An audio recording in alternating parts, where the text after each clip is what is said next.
নমস্কাৰ বন্ধু বান্ধৱীসকল, মোৰ ইউটিউব চেনেল চিক্ৰেট ফ্ৰুটিলৈ আপোনালোক সকলোকে পুনৰবাৰ স্বাগতম জনাইছোঁ।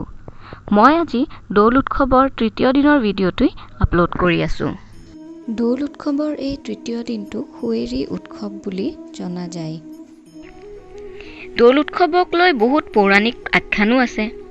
মই আগৰ ভিডিঅ' এটাত এই দৌল উৎসৱৰ পৌৰাণিক আখ্যানেতিৰ কথা কৈছিলোঁ। আৰু আজি মই আন এটি পৌৰাণিক কথা ক'ব খুজিছোঁ। ভগৱান শ্ৰীকৃষ্ণই লক্ষী দেৱীৰ কাষৰ পৰা আন এগৰাকী পত্নী ঘুনুচাৰ ঘৰলৈ যেতিয়া গৈছিল আৰু 7 দিনৰ অন্তত তেওঁ ঘূৰি অহাত সকলোৱে মিলি ৰং ধেমালি কৰিছিল।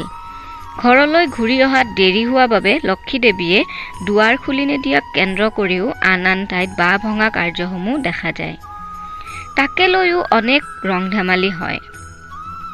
আৰু আন কিছুমান ঠাইত আকৌ শ্ৰীকৃষ্ণই বৃন্দাবনত ৰাধাৰাণী আৰু আন গোপিনীসকলৰ লগত আবিৰ সানি হোলী উৎসৱ পালন কৰা বুলিও শুনা যায়।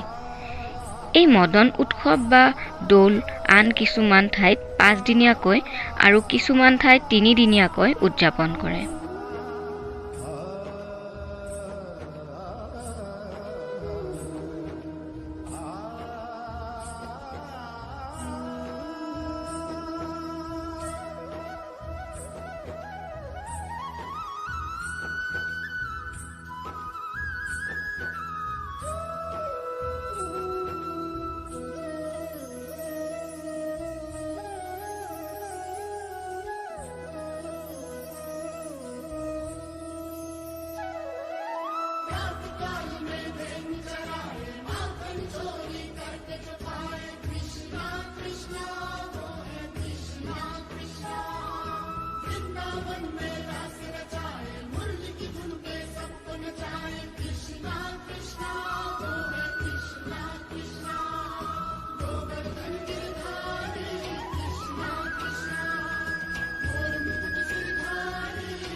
তিনিদিনৰ অন্তত ভগৱান শ্ৰীকৃষ্ণক পুনৰ মূল মন্দিৰত স্থাপন কৰাৰ পিছত আমি সকলোৱে একেলগে তেওঁৰ আশীষ ল'বলৈ বহিছোঁ।